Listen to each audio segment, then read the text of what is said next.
Hey guys, good evening and welcome to the IRONMAN Chattanooga course info, tips and tricks and Q&A.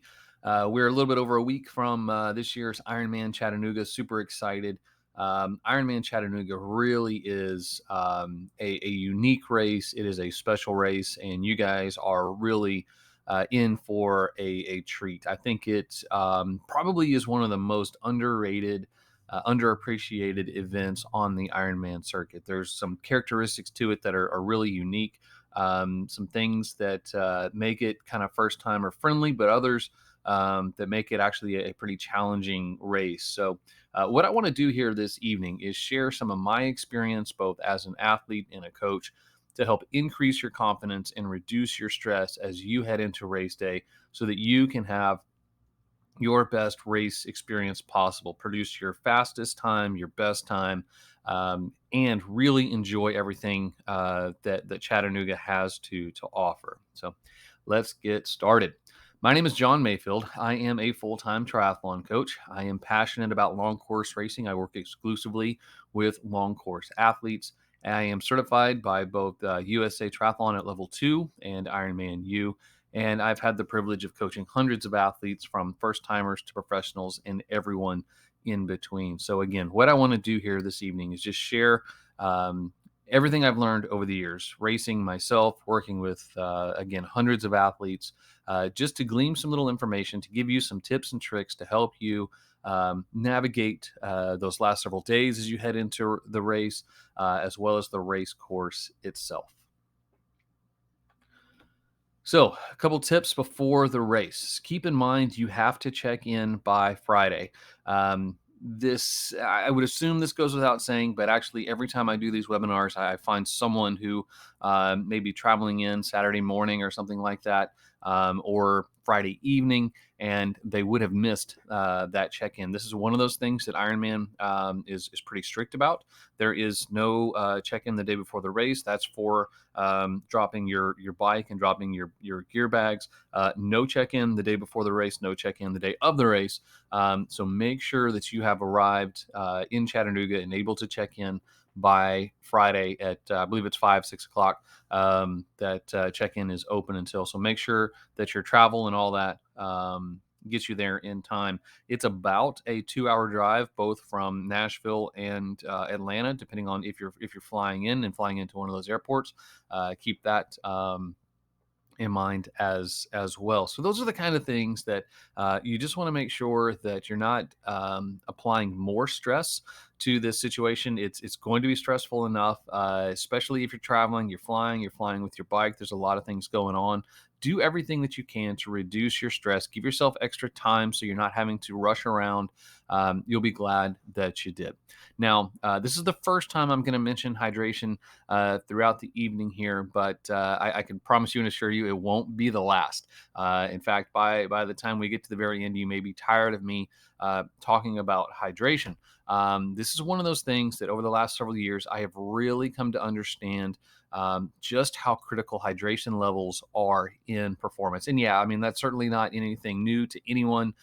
No one is shocked that hydration is important. But what I have found is by far most athletes are underhydrating, and it is having a big impact on their performance. So more on that to come. But it's critical for race day performance hydration that you start the race in a well hydrated state, and that is again maybe goes without saying, but be cognizant of that. So my advice here is in these last couple days as race day approaches, always have a water bottle in hand. Preferably with some electrolytes in there as well, because we're taking in just tons and tons of water alone. We're going to flush out electrolytes, and that is another component to this that is absolutely critical, is that we have good electrolyte levels starting the race and then throughout the race as well. More on that to come as well. Spoiler alert.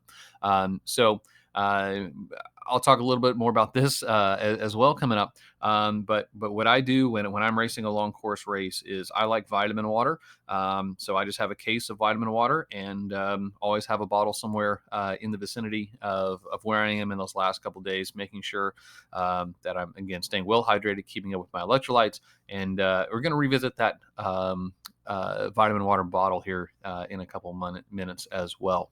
Limit time on your feet. So you've obviously got a whole lot of work to do on race day. You're going to be on your feet a lot, using your legs, tiring your legs. So what we don't want to do is fatigue your legs and your feet and your body and all that in the days leading into the race. So there are several things that you have to do, you have to take care of. You have to go down to the village and check in. You obviously have to have the obligatory walking around in the Ironman store to collect your race day gear, all of that.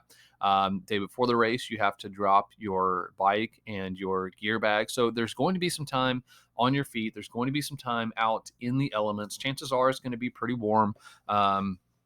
Which again, that's going to go towards that hydration point. So basically, we want to just be cognizant of time spent on our feet. There's a lot of really cool stuff in that downtown area. The aquarium is right there. But I wouldn't say go before the race and spend like 3 hours walking around the aquarium. Maybe save that for your quote unquote active recovery day after the race. But whatever time you do spend on your feet, make sure that you are pairing that with recovery. So all those modalities that you've been using to date, hopefully you've been using things like your foam roller, compression boots, massage, all those kinds of things. Stick with that and just offset any time on your feet with some recovery, so that you arrive at the start line fresh. Check out the course. I would definitely say there are some unique aspects to this course that you don't want to get caught off guard on a race day. So you have some last minute sessions to get in. This is a good opportunity to go and experience a portion of that. So the river, my advice here, obviously there's a really cool trail that goes from the swim exit all the way to the swim start. It's a 2.4 mile walk. I just said mention limit time on your feet, so maybe not walk the whole thing because that'd be close to 5 miles round trip. But you can definitely see the river. You go up on those bridges, and you can pretty much see the whole swim course from the pedestrian bridge, which is also part of the run course. So get a feel for it. If you want to get in a practice swim, which I would advise, there is a public swim area that actually is partitioned off and is a little bit safer up north of the dam. So it's just a couple miles from the transition area downtown Chattanooga. Go up there to the dam, and there's a area designated for swimming. So that'll keep you out of the busier traffic area of the actual swim course, but allow you to get in and experience the water temperature and get a feel just for the conditions of it. From there, definitely go check out the bike course. Good thing is it's a what I refer to as a lollipop course, even though this looks like, I don't know, maybe more like a popsicle or a knife blade or something like that. The good news is you don't actually have to drive 112 miles, or in this case, 114 miles, to see the entire bike course. But there are definitely some areas that you're going to want to see. So we're going to talk about the bike course and everything that it has.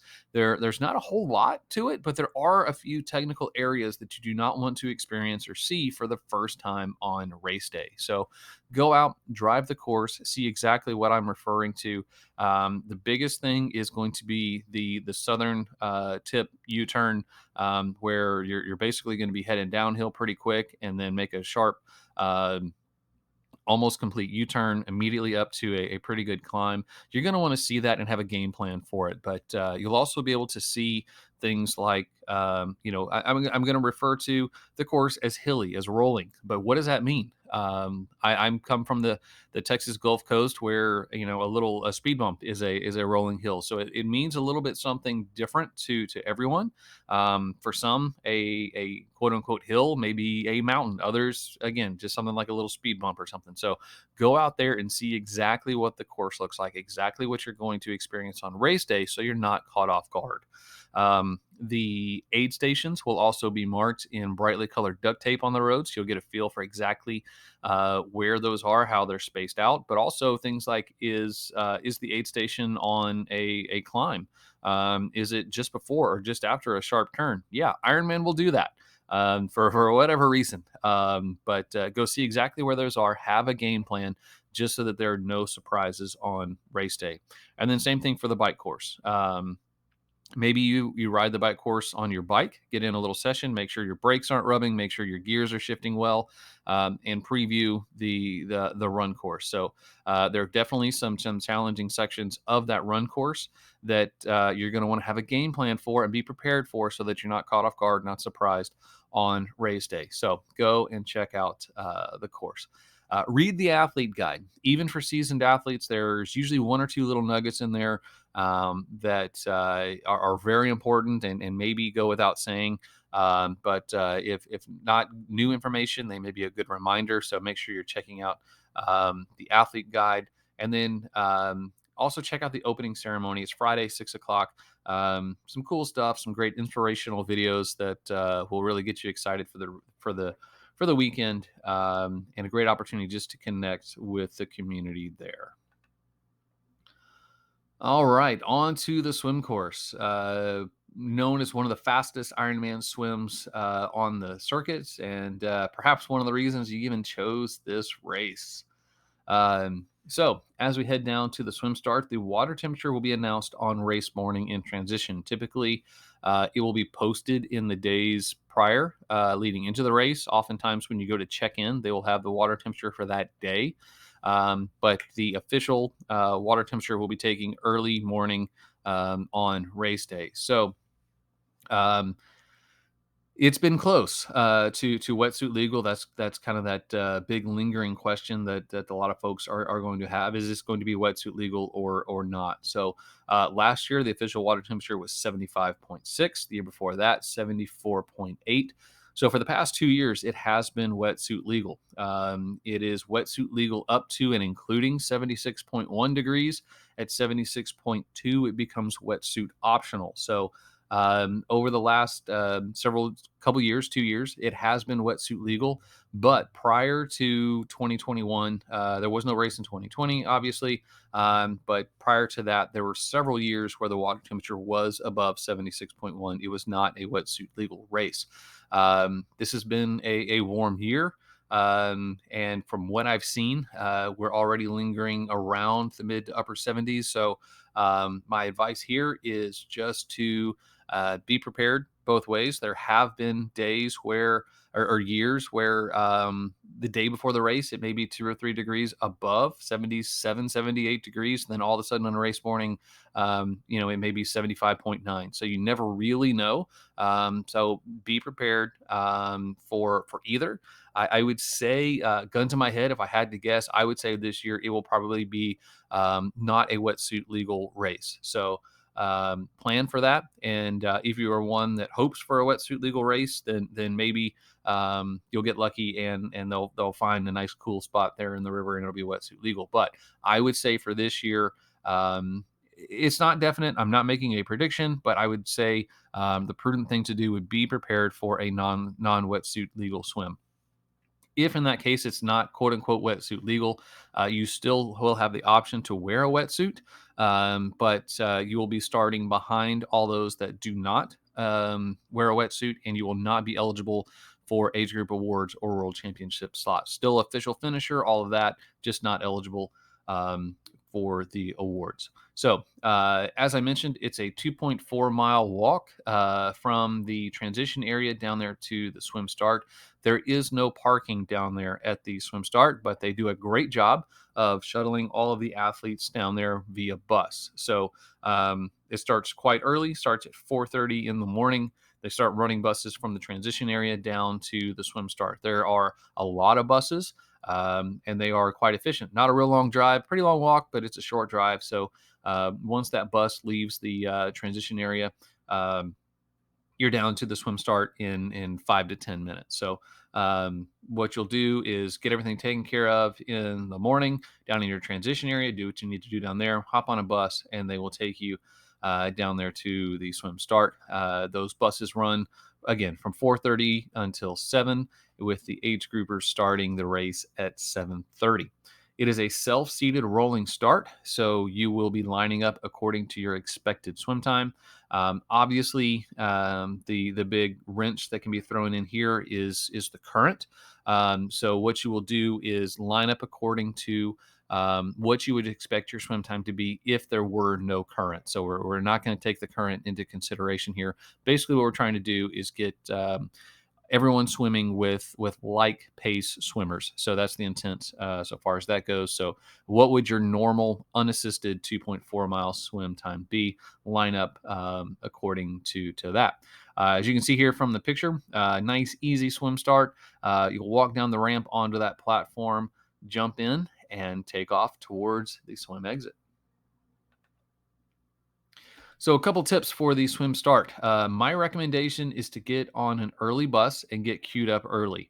You'll head down to it's a park area along that Tennessee River Trail where you'll get queued up. But there is um, a bit of a wait. So there are bathrooms down there at the swim start. They do get quite busy, as you can imagine. Get down there early. Get down there to take care of that. Kind of get your spot set up. For me, I don't want to be rushing. I don't want to be late. I don't want any of that worry on my mind on race morning. So I do everything early. Race day is about the only time I do stuff early. But on race day, I definitely want to do away and manage as much of that stress and worry as I can. So I'm going to be maybe not the first person down there, but I will get down there early just so that, if anything pops up, I've got plenty of time just to relax and take it easy, not not stressing. Consider hydration and nutrition. So this is perhaps a little bit different in that it's not your typical triathlon where you're right there in the transition area. You go from showing up, you set up transition, and within a few minutes you head down to the race start, and boom, you're off. There is going to be a bit of a time between when you're leaving that transition area and actually not only starting the swim but finishing the swim as well. So you're going to be in line for the bus, riding the bus, getting down there to the park, getting all set up. I mentioned that is quick. It is. But keep in mind, as we talked about, your hydration and your nutrition is critical. So maybe plan on taking just a bottle with water, with electrolytes, with calories down there that just kind of nursing as you're waiting for the swim start to happen, just so that again you're 100% topped off, ready to go when that race begins for you. Don't queue slower than expected. So, as mentioned, you're going to line up according to your expected non-assisted swim time. Something I've seen, something I've done, even is queue slower so that I can be with either one of the athletes that I coach or one of my training partners, something like that. And it's not as conducive to a good, clean, fast swim. There are advantages to swimming with athletes that are of like pace. There's going to be less contact, less people swimming over you, less people to swim over. So hang out in the morning, do what you need to do, but once it comes time to queue, queue according to your actual expected swim time. Now, great thing about this swim venue is there's a lot of room to spread out. So even if you do get into a bunch, there's always somewhere that you can go. Consider the water and air temperature for your wetsuits. So it's oftentimes athletes will think about what they're going to wear in the swim in a vacuum. It's just specific to the water temperature and nothing else. But there are other things to consider as well. So along with my rants here this evening about hydration, nutrition, we're also going to be talking about cooling, maintaining a low core temperature. Just like with hydration, once we begin to approach a dehydration state, our performance is going to decline. Same thing as core temperature increases, performance is going to be limited. So Chattanooga is known for being a warm to hot race. And as you are out there exercising and creating body heat in a warm environment for lots and lots of hours, by the time you reach the run course, you may be 8-9 hours in of exercise. That's a lot of accumulated heat that your body has put off. So the longer you can hold off on that and better manage that, the better off you're going to be. So this is just a consideration. Is if it is say it's 70 76 degrees. So wetsuit legal swim, but that's really warm. And then the day is going to be warm. The morning is going to be humid. So you're going to hop on that bike and start generating more body heat once you start pedaling out there in a warm environment. Um, Keep that in mind that you may be better off not wearing a wetsuit and being a little bit cooler as you exit the swim, as opposed to wearing that wetsuit but coming out hotter. So your hydration is affected, your core temperature is affected. So just be cognizant of that. Just know that what you wear on the swim is not in a vacuum. It can have an impact on things further down the road.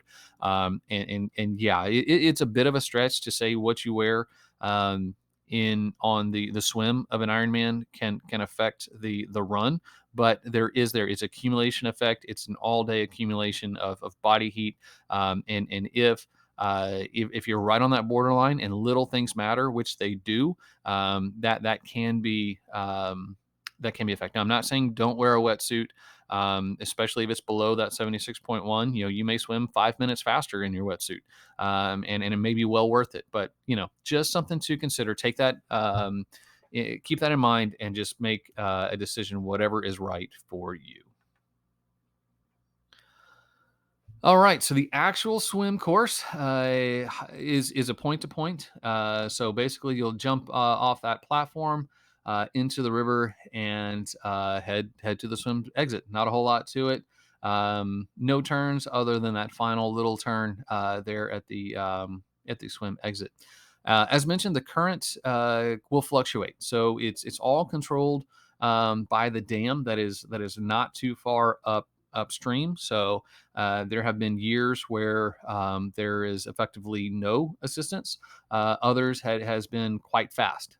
So it really all just depends on how much water is being let out of the dam, and that can vary from day to day. So we can get an idea of water temperature, of flow rate, all those kinds of things as the race approaches. But inevitably, it comes down to race day as to exactly how much the current is going to be assisting. But worst case scenario, there's none.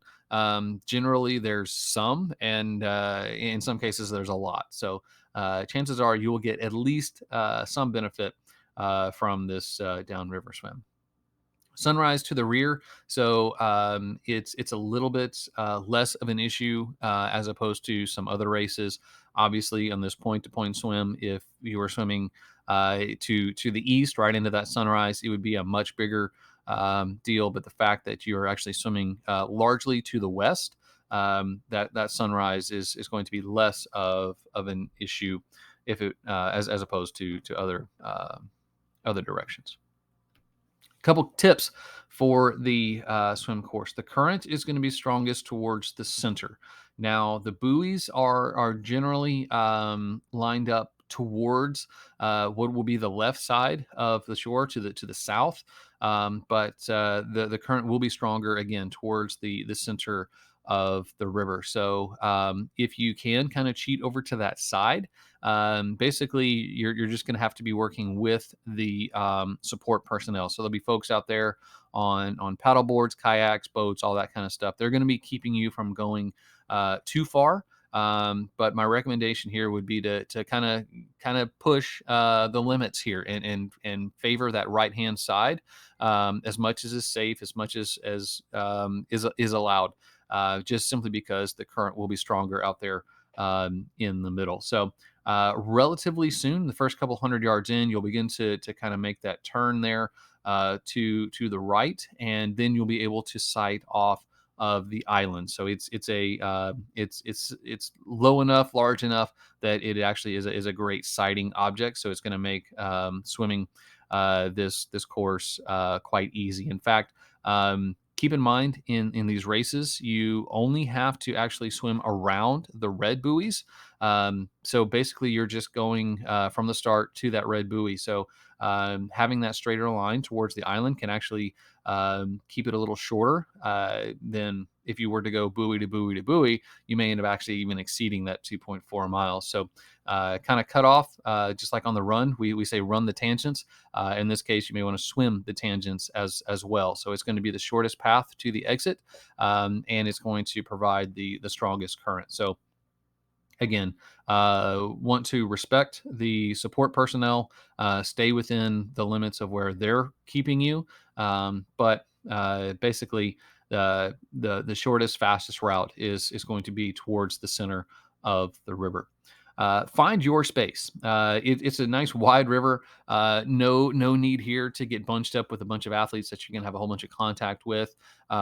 If you are one that is proficient in swimming with others and pacing and drafting, fantastic. Get in there. But even then, you can still find your space. There's plenty of room to spread out. So fortunately, this is great in that it's not one of these washing machines where you're constantly making contact and hitting other swimmers for 2.4 miles. So you can definitely find some clear space. The way the time trial start is, not tons of people all starting at the same time. Not to say there won't be some contact, but it won't be a constant. And then make sure to start moving towards the red buoy early, especially if the current is strong. The stronger the current, the more important, and the earlier you're going to want to move towards that red buoy. So if you've been swimming out there in the middle of the river where that current is strong, keep in mind there is a bit of a 90-degree turn, not quite 90 degrees, but it's a pretty sharp turn that you're going to be swimming towards that swim exit. At that point, you are now going to be swimming across that current that has been pushing you. So it may or may be a little difficult to actually exit the swim depending on how strong that current is. Obviously, there will be support people out there. They're not going to let you get swept off into the next state or anything like that. But again, just be aware of that and start swimming towards that red buoy early on, just knowing that you will have to cross over the current. All right. So as you complete that smoking fast, awesome swim, basically that red turn buoy will be just off of this dock here. You'll go around, make that left turn, head towards the ladder. So you can see the stairs there, kind of at the end of that floating platform. That is actually where the volunteers will be waiting to assist you out of the water, up the stairs, and from there you will head out onto transition. Now, this picture here was taken during the run course, so you can see that actually later in the day, this is the very beginning of the run course, but this is actually the exit for the swim as well. So you'll come under those bridges, come to the red buoy, 90-degree turn to the left, exit up those stairs, right-hand turn, and actually run in the opposite direction that these athletes are running. From there, you will head under this structure and then make a left turn onto that sidewalk and then up that ramp. Just for reference, that glass triangle in the background, that is the aquarium. So the exit is right there by the aquarium. So come out of the water under the overpass, left hand turn up the ramp and into the transition area. So in the transition area T1, you will grab your bike gear bag. That bag will be dropped off the day before. From there, you'll head into the change tent where you will transition, do whatever it is that you need to do. You will repack your bike gear bag with your swim gear, proceed out to the bike racks, and then head out onto the mount line. So, a couple tips for T1. Know your location. So, this is going to be both your bike and your bags. So, the day before the race, you're going to be dropping those bags off. They are put in numerical order. There are signs that are placed every 100 bags or so just to provide some context. But there are going to be thousands of other bags that look exactly like yours. So, this is, I would say, one of my top tips here. Do something to your bag to make it identifiable. So my recommendation is duct tape. I have given this advice to thousands of athletes. I've seen it used in every race, never been a problem. So get some brightly colored duct tape or some novelty duct tape. Walmart, Walgreens, wherever has all sorts. and just tear off about a 12-inch strip and post those all over your bag. So as you are coming out of the swim, it'll catch your eye. You'll see it. You'll know exactly where it is. So you're not gonna have to be hunting around for it. Because even though you may be dropping your bag in exactly the right spot the day before the race, inevitably other athletes, volunteers, those bags do get moved. So we don't want to waste a bunch of time having to find your bag. So doing something like that to make it identifiable, stand out, is going to be beneficial. The other thing is to write your number all over your bag. So you are going to be given decals at check-in that you are going to stick on those bags. There's a little box on the back that says a fixed sticker here or something like that. That sticker is the only thing that is going to differentiate your bag from thousands of others that look exactly like it. If your bag, if that sticker comes off, which I have seen numerous times happen, now there is nothing that is going to distinguish your bag from thousands of others exactly like it. So recommendation is to before you put that sticker, write your number in that box, and then I say go wild and write it all over. Just why not? Because now you'll know exactly whose bag that is, and it'll catch your eye. But these are going to be sitting out overnight, exposed to the humidity, potentially exposed to rain. So I have seen these decals come off. So write your number all over the bag. Post some duct tape on it so it catches your eye, and you'll be able to move through here quickly. So know where your bag is, know where your bike is, because there's a lot of both, and you can end up wasting some time if you're out there hunting for bike or bag. Be efficient and pack minimally. So these are kind of one and the same. You are limited to what you can fit in that gear bag. So the one thing you absolutely have to pack in your bike gear bag is a helmet, because you have to have a helmet and it cannot be out there on your bike. So that helmet is going to take up a decent amount of space in your bag. So be efficient, pack minimally, and then practice your transition in advance. Know exactly what it is that you're going to do in what order. That is going to help ensure that you don't forget anything. So the better rehearsed you are, the quicker you're going to get in and out of transition, and the lower the risk of doing something wrong, forgetting something, anything like that. And then consider a go bottle. This is another one of my favorite tips. This was something that was given to me by my friends at Precision Fuel and Hydration, and I started using this several years ago, and it's a winner. So I mentioned earlier, I use vitamin water for my hydration in the days leading into the race. And the reason I like to save those bottles is they have a very large mouth on it, so you can drink from them quite quickly. So this Go bottle is a bottle that I will put about in T1 6 to 8 ounces of water, and then I will do a serving of electrolytes, a serving of nutrition. So, and then I'll just drink that quite quickly there in the change tent, and ditch that bottle. Um, so it's been however long since I took my last bit of hydration or nutrition there at the park before starting that swim. I didn't take in any nutrition over the past hour to 2 hours, give or take. So now this is just going to help jumpstart everything back.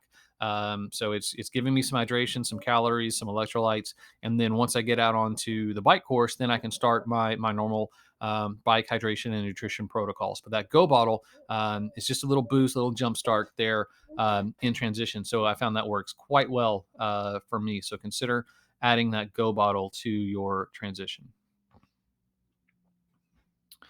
All right, time to head out onto the bike course. Another subject of a lot of conversation, a lot of lore. It is a beautiful course. It is a fun course.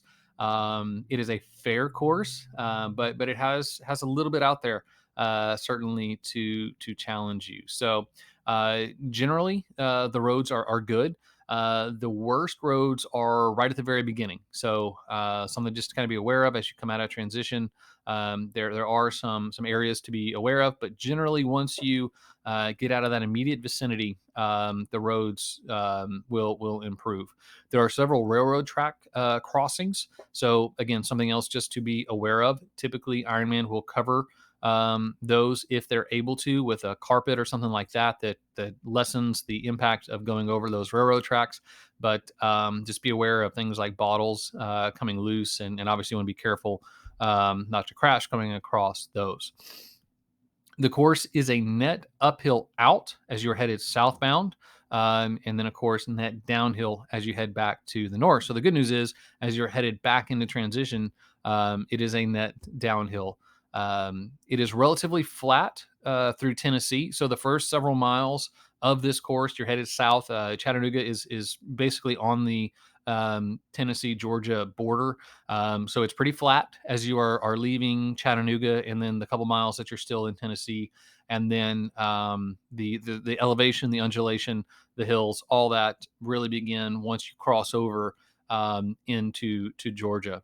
So there are several short climbs that you need to be aware of. Primarily, there are two main areas where we're going to see the largest amount of elevation. So well, I kind of broke the course here into two. The image on the left, those first 10 miles, that's what I mentioned is more so the flatter section. And then once you cross over, start the loop. You can see just below that 10-mile mark is the top of the loop. So you're starting that loop around mile 11 or so. Which you will then do twice. So the rollers really kind of begin after mile 10. They were, I would say, the most elevation change is between miles 20 and mile 30. And then that's going to be approximately 70 to 80, 65 to 75 or so on the second loop. So obviously the same elevation for the second loop. And then the two largest is one I mentioned earlier. The one that you should definitely go check out and see before the race is right there down there at the bottom of the U-turn. So it's approximately mile 32, something like that on the first loop. That is where you're going to be headed downhill and then make a sharp, almost U-turn back to your left, and you're now going to be headed back up to the north. That is a steep climb. It's not real long, but it is relatively steep, especially after coming out of that U-turn. So make sure that you are aware of that. And then the other extended climb is towards the end of the loop. So there's this southbound section that on the first loop is approximately a mile. We'll call it 11 to 30, and then you're northbound back up to about mile 55.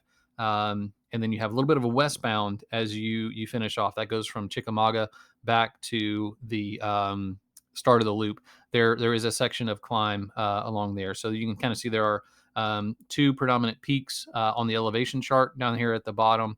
That's where those are. So basically, the end of the southbound side of the loop, and then the westbound side as you're completing the loop. So be aware of those. And again, as you go down there and check out the course, just go see exactly what those look like and know exactly what you're going to be in store for come race day.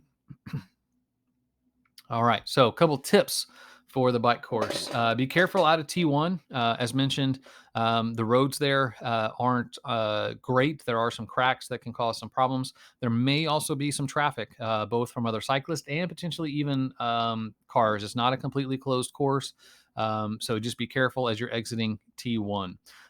From there, settle in through town and start your nutrition, hydration, and cooling protocols. As mentioned, it is absolutely critical that you maintain those, you stay up on that. And it's just a great opportunity as you are kind of winding through the first couple miles, getting out there onto what I would really refer to as the course. That's really what you're doing for about the first 5 miles or so, just kind of getting out of town. There's several turns, 90-degree turns that some of the roads are even short. You know, it may just be like one block between 90-degree turns. So you're not going to be getting up a lot of speed or anything like that. Great opportunity just to start getting in the water, the calories, the electrolytes, and setting the precedent for the day. As mentioned, the rollers are going to begin around the state line. So the first couple miles, relatively flat, pretty easy. Great opportunity to let the heart rate settle, both from the swim and transition. Start focusing on your power output. What is your plan? What is your nutrition, hydration, electrolytes, all that. and then really start to ride once you cross the line, and really start to have fun out there on those rollers. Avoid cross chaining. So this is going to be a little different for everyone based on your cycling ability as well as your setup. But what we want to do is maintain a relatively straight chain. So a cross chain occurs when, for example, you may be in your big ring and your largest gear on your cassette, where that chain is at a pretty steep angle. It's going to make more noise. It's making more noise because it's creating more friction. So what we have there is referred to as drivetrain loss. You're actually losing power because of the position of that chain. You're going to be better off shifting to your small ring and then being more so in the middle of your cassette. So there may be times inevitably where you need to do that, but just be aware, as you're approaching some of these steeper climbs, longer climbs, you may want to shift from the big gear to the big ring to the small ring, just so that you can avoid that cross chain, especially down there at the U-turn. That would be a point where many athletes will need to go to their small ring to comfortably make it up that climb there down there at the bottom. Again, it's different for everyone based on your cycling abilities as well as your setup and all of that. So again, it's going to vary for you. As mentioned prior as well, it is a downhill to the U-turn and then sharp turn to uphill. So as you're approaching that, make sure that you are in the right gear and in the right ring. So make sure that you're ready to take that climb back up. Again, not all that long, but it is a challenging, even fun section of the course. Just be aware of it. So again, all the more reason to go out and see it prior to experiencing it for the first time as you make that first loop. It is a net downhill from that U-turn down to Chickamauga, so it's 14 miles of net downhill. Now, it's not necessarily going to even feel like it, but it is a net downhill, so a little bit easy, good opportunity for recovery. So it is a net zero course. So if it is a net downhill from the U-turn to Chickamauga, keep in mind that means you are a net uphill on that first section. So just know that you're going to be doing a little bit of climbing, whether you perceive it or not. It is a net increase to that U-turn, but then you have a 14-mile stretch from the U-turn back to Chickamauga. It is a net downhill.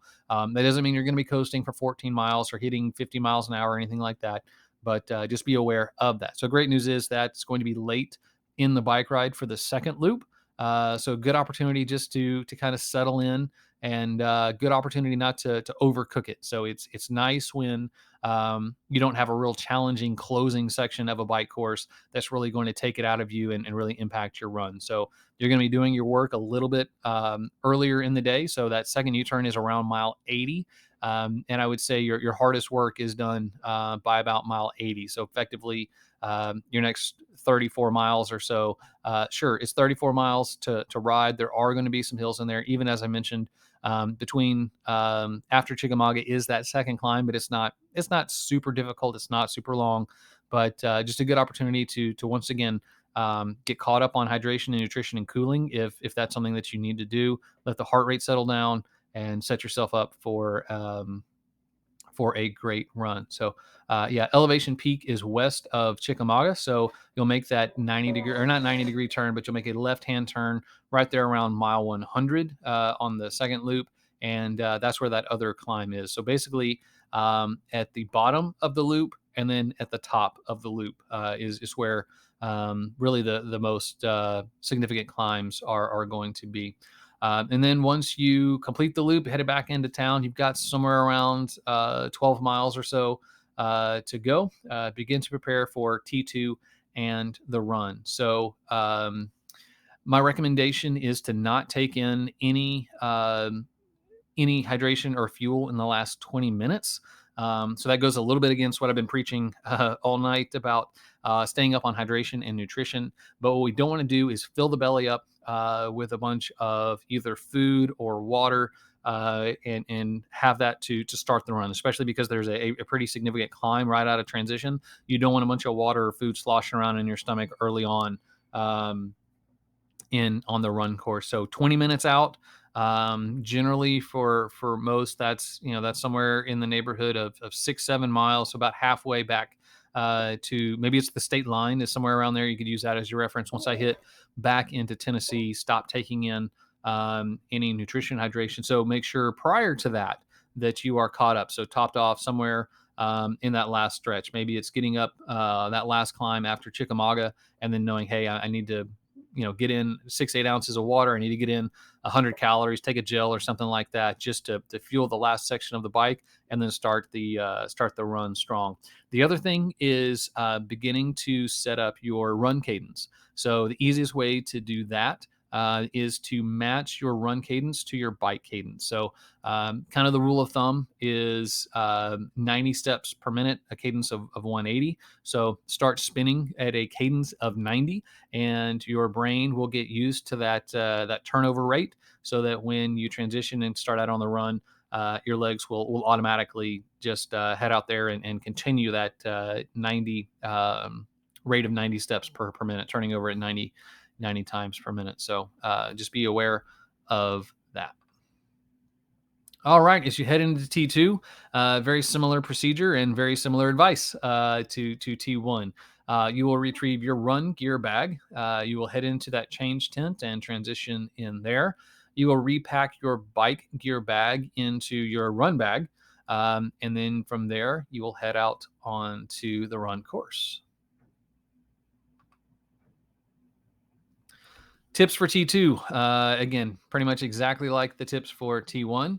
Be efficient, pack minimally, practice in advance, and consider a go bottle. So, the only thing I do differently with my go bottle in T2 is I will put more in it. So, T1 is 6-8 ounces so that I can drink it down quite quickly there, actually, while I'm in transition, because I don't want to take that bottle with me out onto the bike course. My cages and all that are taken with my other fueling. But on the run, I can very easily carry that bottle with me. So I'll put more like 10 to 12 ounces of water in there, and then I will either drink that all down while I am in transition, or I may take it with me and make it a true go bottle, and just kind of nurse that over the first couple hundred yards, maybe the first half mile, whatever the case may be. It really is going to depend on my stomach and how it's feeling. If I'm in transition and my stomach is feeling great, I'll probably just go ahead and take the full 12 ounces. But if I'm a little off, my stomach's a little, I'm not quite ready to chug 12 ounces of water, I'll take it with me, and then again, just kind of nurse it, and then just dispose of that bottle once I hit an aid station or something like that. So again, what that's going to do is with that 20-minute break, your stomach has had the opportunity to empty. So now it's going to be ready, and taking on that 10 to 12 ounces should be fine for most people. It's not going to cause the sloshiness or a full feeling, anything like that. So you should be able to take that down pretty easy and then absorb it quite quickly as well as you head out onto the run course. It is a 2-loop course, so kind of like the run. You'll be doing this twice. So it's same thing, and so it's a great opportunity to learn on the first, and then hit it harder on the second 2-loop course.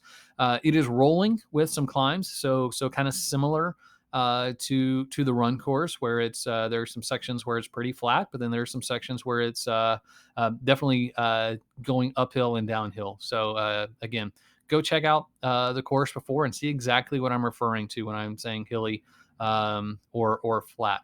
It is a mix of sun and shade. So there are sections that you're going to be running along some streets that are not going to be shaded at all. So you're early on the loop, you're going to be fully exposed to the sun. But then as you run along the path or run back through the neighborhood, those areas are going to be more shaded. So kind of a mix of sun and shade throughout the course. Your personal needs bags are going to be at the start of lap 2. So you'll come across that quite popular, quite famous pedestrian bridge. That is going to be the final stretch of the loop. And then as you begin your second loop, that is where your personal needs bag will be. So around mile 13, you'll have access to that. So there are several climbs between 4 and 6% grade. So these are pretty legit. A 4 to 6% climb, pretty good. That's going to slow you down. You're going to have to, you're going to feel it. So there is the first one is, as I mentioned, relatively soon, almost immediately out of transition. There's approximately a half mile climb at the start. So right out of the gate, you're headed uphill. The good news is that's going to become a downhill as you are headed to the finish line 26.1 miles later. From there, it is going to flatten out, as you can see, according to the elevation chart down there at the bottom. And usually when I'm doing these webinars, I don't put elevation charts on the run because they're just not significant enough. But this is an exception to that because we have pretty good disparity between the flat sections and the hilly sections. So I wanted you guys to see that. So as you're headed out on the path, so on this side, you're on the south or east side of the river for the first several miles. Again, pretty flat as you're headed out on the road. Then you get over onto the path. All that is relatively flat, so nothing really to be aware of until very late in that first section out and back. You can see there at the bottom, just south of the island, just to the left of the 20-mile mark. At the end of the path, there's about a third of a mile that is a pretty good climb. So then you basically back up to street level. You'll hang a right onto the bridge. And then around the time you get over the island that you were sighting off of during the swim several hours earlier, the second half of that bridge is going to be uphill. So it's not like what you may think of just like an arch where it kind of peaks in the middle. It's actually is flatter on the first half, and then the elevation is going to begin on the second, and then continue once you've completed the bridge. It's still going to be going uphill a little bit from there. And then once you get off onto this loop that is on the far side, the section where that mile 10 mark is, this is actually going to be the hilliest section of the run course. So looking at the elevation chart, where you see those bumps, that is going to be on that section over there. The steepest is actually at the end of that loop, kind of where that little runner icon is. As you're completing that neighborhood loop, that is where the larger climb is going to be. From there, you'll head back towards the river, hang a little bit of a right there at mile 25, and then you'll cross over the pedestrian bridge. So that's going to be either the end of the first loop or the end of your race. But there is one more climb to do there at the end of either the loop or end of your race. So those are going to be the most significant. So at the beginning, end of the path, end of the bridge, into the neighborhood, and then the pedestrian bridge coming back across. So again, go out, look at them, see them. A lot of these climbs are in the same kind of vicinity. So they're really in the area of the start finish where you're going to be down there anyway. You're going to be checking out those bridges, chances are. And then the path as well. The significant climb is right there close to the bridge. So you don't even have to go out all the way to the first U-turn point. That section is relatively flat. But the stuff you really want to see is kind of all somewhat in the same vicinity. And so a great little loop to run as you're preparing in those the days prior to the race is just run the two bridges, go across, and then make a turn, head back on the other bridge, and you'll get to experience a decent chunk of what you're going to experience on race day. And then, as mentioned, as you come across that pedestrian bridge for the second time, what was a pretty difficult climb at the very beginning now is going to be, it may even be difficult descent. It is pretty steep. It is relatively long. You'll probably feel it in your quads and in your knees. But I would say it's better to have that fast downhill than a climb back up to the finish line. So, a couple tips for the run course. Negative split per loop. So I'm a big advocate of breaking courses down into sections. They become more manageable. You can manage your pace, your nutrition, your hydration, all those things if you approach it in that way. So look to negative split. And I would say here, it may not be a pace negative split simply because the latter half is more difficult. As we kind of mentioned, the first half of the loop is relatively flat, so it's going to be easier to run faster on that section. The second half of the loop is where the elevation gain is, so you're naturally going to be slower through there. But so instead of negative splitting the pace, negative split your energy or your effort level, your even your grade adjusted pace, if that's a metric that you use. So basically, what we want to do here is build throughout. Start conservative. Chances are by the time you're running, it's going to be quite warm in the afternoon. So start off easy and then build throughout. And I think that's a critical thing that we see. You may be feeling great off the bike. You make that first little climb, and then you've got a relatively flat for the next several miles, and you may just feel like running super fast. Just know that you've, one, got a long way to go, and two, the more difficult section of the course is waiting for you. So take it easy. And then, you know what, on the second loop, if you're feeling fantastic and you feel like, you know what, I can beast those hills at mile 24, then go for it, but start off conservative and then build throughout. And then for the last time, I will remind you, stay hydrated and stay cool. So very good chance that it is going to be warm to hot. Very good chance it's going to be humid. It's pretty good chance it's going to be sunny, simply because in the past, that is what we have seen on race day. So even if it's only a forecasted high of like 85, if it's humid and sunny, that is still going to be plenty warm for you. And again, at this point, you've been exercising and generating body heat for 8, 10, 12 hours. It's going to be hot. So it is critical that you stay hydrated and you stay cool. What we're going to see inevitably are several athletes out there on the course who are walking. And I would argue they are not out there walking because they do not have the fitness to run that marathon. It's been an execution issue, and chances are they are overheated and they are dehydrated. So that is why they are not able to live up to the potential that they earned. They earned a certain amount of potential throughout their training. And oftentimes what we see is athletes don't realize that because of poor execution. And that's primarily they maybe went out too hard. So it was a pacing issue. They didn't drink enough, so they're dehydrated.